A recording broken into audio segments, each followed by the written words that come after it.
Good morning दोस्तों। पहले के 3 लेक्चर में हमने वेगनर के महाद्वीप प्रवाह सिद्धांत को विस्तृत से पढ़ा था। उसी सिलसिले में भूआकृति विज्ञान का, जियोमॉर्फोलॉजी का एक दूसरा महत्वपूर्ण सिद्धांत है जिसे हमें प्लेट टेक्टोनिक या प्लेट विवर्तनिकी सिद्धांत कहते हैं।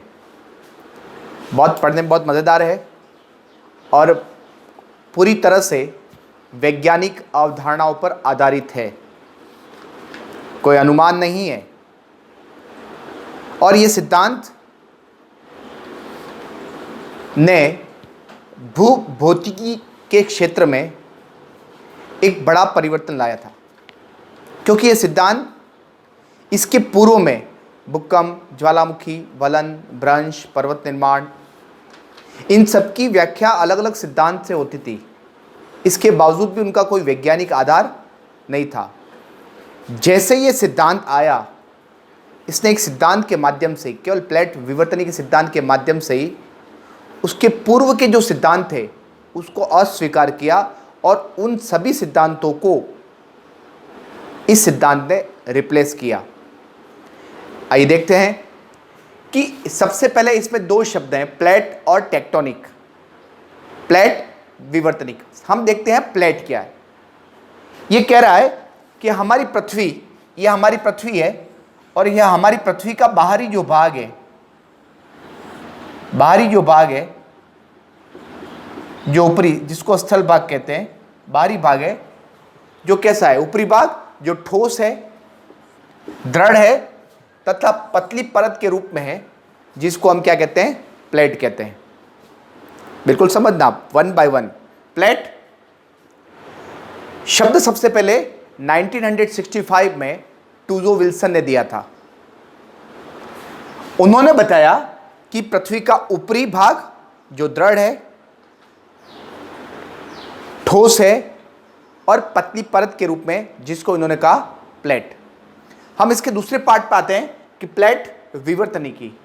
अब ये कह रहा है कि ये प्लेट है, उस प्लेट पर आकृतियां हैं, पर्वत पठार, ये जो है उसमें पर्वत पठार, मैदान, विभिन्न प्रकार के लैंडस्केप है। प्रथम श्रेणी के भूआकार, द्वितीय श्रेणी के भूआकार और तृतीय श्रेणी के भूआकार पृथ्वी के ऊपरी सतह पर आपको देखने को मिलते हैं। अब प्लेट विवर्तनिक किसे कहते हैं? पृथ्वी के आंतरिक शक्तियों के कारण पृथ्वी की भूपटल की आकृतियों में परिवर्तन लाने वाले को, यह कह रहा है पृथ्वी की आकृतियों में परिवर्तन लाने वाली शक्तियों को प्लेट विवर्तनिकी कहते हैं। वो शक्तियां जो पृथ्वी के इंटरनल पार्ट में ओरिजिन होती है, उत्पत्ति होती है, और उसका प्रभाव कहां होता है? पृथ्वी के बाह्य स्वरूप पर, पृथ्वी के बाह्य आकृतियों पर, जिसकी उसकी आकृतियां बनती और बिगड़ती हैं। ऐसी स्थिति को प्लेट विवर्तनिकी कहते हैं। इसके परिणाम स्वरूप क्या होता है? विवर्तनिकी के कारण चटकन, धरातल पर चटकन, दरारें पड़ती हैं, वलन बनते हैं, भ्रंश बनते हैं, घाटियों का निर्माण होता है, ज्वालामुखी आदि का निर्माण होता है। यह किसका परिणाम है? विवर्तनिकी का। क्लियर है? एक बार देख लीजिएगा आप लोग। प्लेट विवर्तनिकी दोनों शाब्दिक अर्थों को मैंने सबसे पहले क्लियर कर लिया है। प्लेट शब्द दिया था टूजो विल्सन ने 1965 में दिया था, और उन्होंने बताया कि पृथ्वी का ऊपरी भाग ठोस, दृढ़ तथा पतली परत के रूप में है, जिसको इन्होंने कहा प्लेट कहा। और दूसरा कहा प्लेट विवर्तनिकी, भूपटल की बाह्य आकृतियां जिसमें परिवर्तन लाने वाली शक्तियों को प्लेट विवर्तनिकी कहते हैं। और परिवर्तन किस रूप में होता है, क्या बनता है? इस विवर्तनिकी के कारण चटकानें पड़ती है धरातल पर, दरार पड़ती है, वलन होते हैं, भ्रंश, गाठिया तथा ज्वालामुखियों का निर्माण होता है। अब इसको आगे बढ़ाते हैं। जब यह सिद्धांत आया तो उसकी व्याख्या प्रस्तुत की। बताया गया कि प्लेट विवर्तनिकी सिद्धांत एक ऐसा सिद्धांत है जिसने भूभौतिकी के क्षेत्र में क्रांतिकारी परिवर्तन ला दिया। इस सिद्धांत की मान्यता ने भूकंप, भूसंतुलन, पर्वत निर्माण, भूकंप, ज्वालामुखी, वलन, भ्रंश आदि के संबंध में जो पूर्व में जो परंपरागत मान्यताएं थी, उसको इस सिद्धांत ने बिल्कुल अस्वीकार कर दिया और उसके स्थान पर टूजो विल्सन, हैरी हेस ने ऐसे सिद्धांत की कल्पना की जो भूभौतिकी के निर्माण क्षेत्र में सभी सिद्धांतों को वैज्ञानिक आधार पर इन्होंने नए तरीके से व्याख्या प्रस्तुत की। बात क्लियर है कि प्लेट विवर्तन सिद्धांत एक ऐसा सिद्धांत है जिसने भूभौतिकी के क्षेत्र में क्रांतिकारी परिवर्तन ला दिया। इस सिद्धांत की मान्यता ने भूकंप, ज्वालामुखी, वलन, भ्रंश, पर्वत निर्माण आदि के संबंध में जो भी परंपरागत विचार थे उसको अस्वीकार करके उसके स्थान पर एक ऐसे सिद्धांत का प्रतिपादन किया जो इन सब की व्याख्या वैज्ञानिक आधार पर कर सके। यह सिद्धांत किसी एक विद्वान ने नहीं दिया। इस सिद्धांत को बनाने में, इस सिद्धांत को रचना करने में हैरी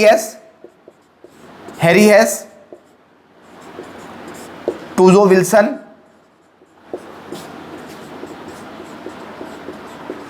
मैकेंजी,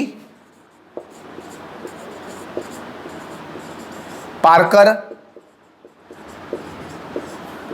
आदि भूभौतिकी के वैज्ञानिकों का महत्वपूर्ण रोल इसमें रहा है। जैसा कि मैं बता दूं आपको, प्लेट शब्द जो दिया था टूजो विल्सन ने दिया था और इस सिद्धांत को फिनिश करने का जो काम किया था, उसको कंप्लीट करने का काम किया था, वो मॉर्गन ने किया था।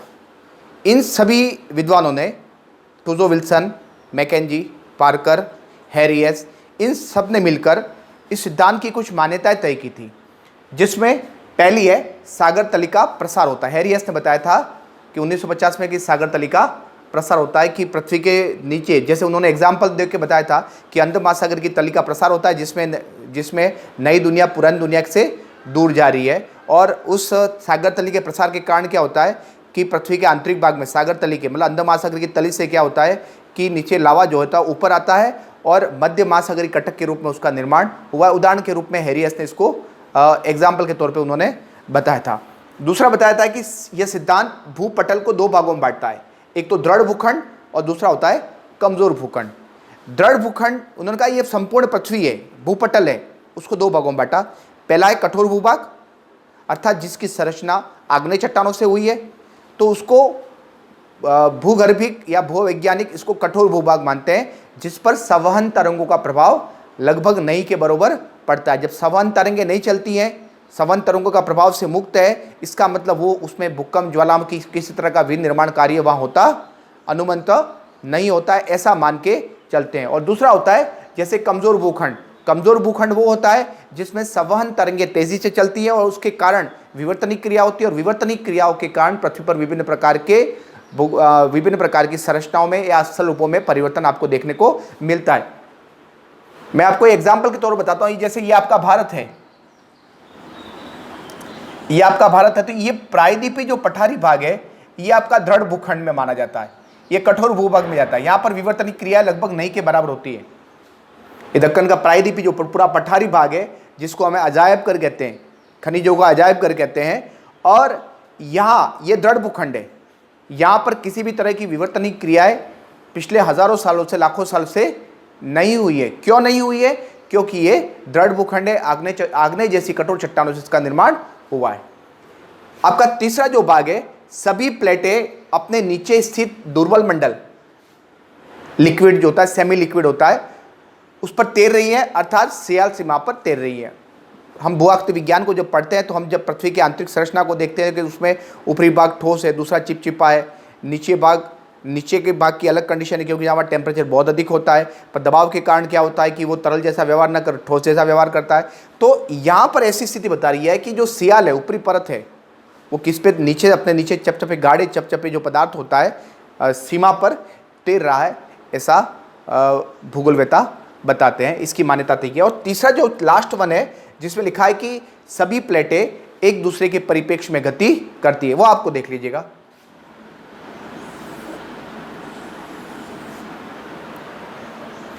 जैसे ये पूरी हमारी पृथ्वी का धरातल है और ये प्लेटों में बटा हुआ है, बिल्कुल फिक्स है। यदि एक प्लेट में गति होती है तो उसका प्रभाव निश्चित रूप से दूसरी प्लेट पे देखने को मिलेगा।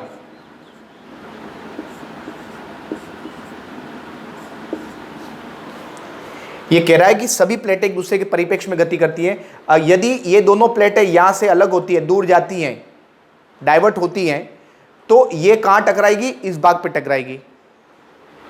क्लियर है? जैसे ही आप देखिएगा यहाँ दोनों टकराएंगे, दोनों, अगर ये प्लेट इधर मूवमेंट होगी, ये दोनों मूवमेंट होगा, तो यहाँ पर क्या होगा? दोनों भाग, दोनों प्लेटें आपस में टकराएंगी और टकराने के फलस्वरूप क्या होगा, जिसको हम आगे पढ़ेंगे। पर मैं आपको यहाँ रेफरेंस शायद बता देता हूँ। तो जिस प्लेट का घनत्व कम होगा वह ऊपर उठेगी और जिस प्लेट का घनत्व अधिक होगा वो नीचे धंसेगी। फलस्वरूप वलित पर्वतों का निर्माण होगा। और जब दोनों प्लेटें एक दूसरे से दूर जाती हैं तो जिससे क्या होगा? तनाव होगा। और तनाव से बात क्या होगा कि पृथ्वी के आंतरिक भाग से लावा आएगा और लावा से विभिन्न प्रकार के मध्य महासागरीय कटों का विभिन्न निर्माण होगा। ये बता रहा है कि सभी प्लेटें एक दूसरे के परिप्रेक्ष्य में गति करती हैं। सिद्धांत की मान्यताओं के बाद हम कुछ और चीज़ें देख रहे हैं कि प्लेटों की संख्या के बारे में। प्लेटों की संख्या के बारे में बहुत मतभेद रहा है। अमेरिकन वैज्ञानिक अकादमी कुछ अलग बताती है। उन्होंने 6 बड़ी प्लेटें बताई, 7 बड़ी प्लेटें बताई और 14 छोटी प्लेटें बताई। परंतु मॉर्गन ने संपूर्ण पृथ्वी के धरातल को 6 तो बड़ी प्लेटों में, 6 तो मुख्य प्लेटों में, मुख्य प्लेटें बताई और 14 गौण प्लेटें बताई। तो उसमें जो 6 मुख्य प्लेटें थी, जिसमें American plate, African plate, Eurasian plate, Antarctica plate, प्रशांत महासागरीय प्लेट और इंडो ऑस्ट्रेलियन प्लेट। इन प्लेटों की मोटाई के बारे में भी अलग अलग अवधारणा रही है कि ये प्लेटों की मोटाई कितनी होती है। प्लेटों की संख्या होगी। उसके बाद इन प्लेटों की औसत जो मोटाई है वो 33 किमी है। इन प्लेटों की औसत मोटाई 33 किमी है। इन प्लेटों को 2 भाग हैं। एक तो महाद्वीपीय प्रकार की प्लेट है। महाद्वीपीय प्रकार की प्लेटों की जो मोटाई है वो 50 से 60 किमी है और उन प्लेटों का जो घनत्व है 2.67 है। बात को समझना, ऐसा माना जाता है कि महाद्वीपीय प्लेट और महासागरीय प्लेट, जो महाद्वीपीय प्लेट होती है उसका निर्माण जो होता है वो हल्के पदार्थों होता है। इसके कारण इसका घनत्व कम होता है। महासागरीय प्लेटों का निर्माण भारी पदार्थों से होता है, फलस्वरूप उसका घनत्व अधिक होता है। तो यहाँ पर महाद्वीपीय प्लेटों की औसत मोटाई जो है, मोटाई मानी गई है वो 50 से 60 किमी है और इनका घनत्व 2.67 है। जबकि महासागरीय प्लेटों की मोटाई जो है वो 5 से 10 किमी है, 5 से 10 किमी है और इसका जो घनत्व है 2.97 माना गया है। देख लीजिएगा एक बार बोर्ड पे, आप उतार भी लीजिएगा।